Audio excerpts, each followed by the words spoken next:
Mga Kawikaan, ika-6 na kabanata.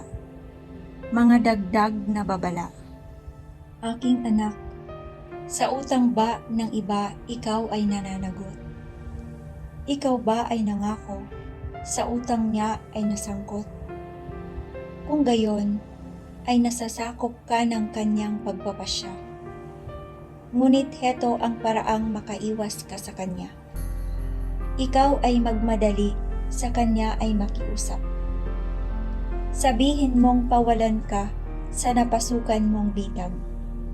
Huwag kang titigil, huwag kang maglulubay, ni huwag kang iidlip hanggang walang kalayaan.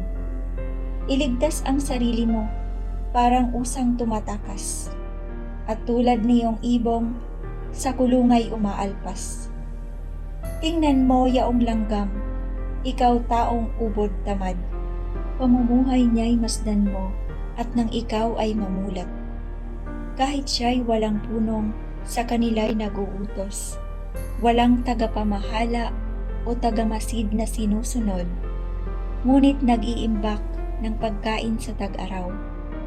Kailanga'y iniipon kung panahon ng anihan.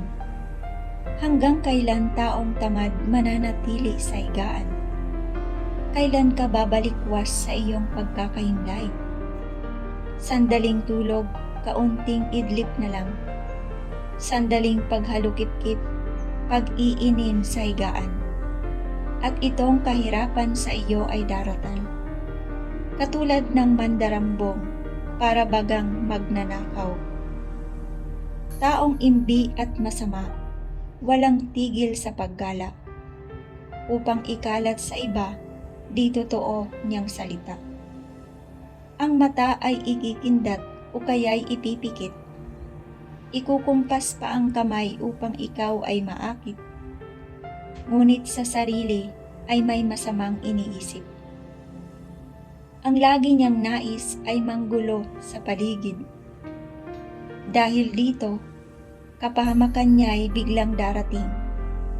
Sa sugat na tatamuhi, hindi na nga siya gagaling.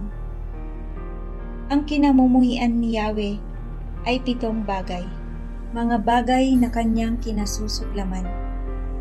Kapalaluan, kasinungalingan, at mga pumapatay sa walang kasalanan. Pusong sa kapwa'y walang mabuting isipan, mga paang ubod tulin sa landas ng kasamaan. Saksing sinungaling, mapaglubid ng buhangin, pag-awayin ang kapwa, laging gusto niyang gawin. Babala laban sa pagkikiapid. Aking anak, utos nga ng ama mo ay sundin. Huwag mong tatalikdan turo ng inang giliw. Sa puso mo ay iukit at itanim mo sa isip. Pagkat ang aral na ito sa iyo ay patnubay. Sa pagtulog mo ay bantay, sa paggawa ay alalay. Pagkat ang utos ay ilaw, ang turo ay tanglaw, at daan ng buhay itong mga saway.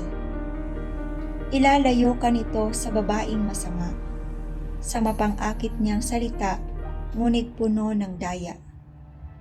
Huwag mong nanasain ang ganda niyang taglay, ni huwag marahuyo sa tinging mapungay.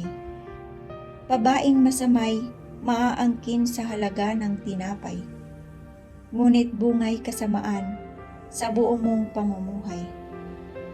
Kung ang tao ba'y magkandong ng apoy, kasuutan kaya niya'y di masusunog niyon? Kung ang tao ay tumapak sa uling na nagbabaga, hindi kaya malalapnos itong kanyang mga paa?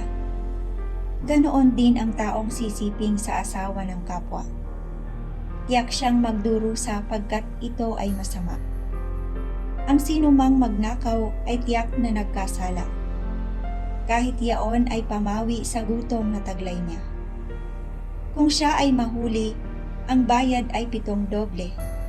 Ang lahat niyang pag-aari ay kulang pang panghalili. Ang mag-isip mga lunya ay isang taong mangmang. Sinisira ang sarili, buhay niya at pangalan. Ang tanging niyang mahihita ay pahirap sa sarili.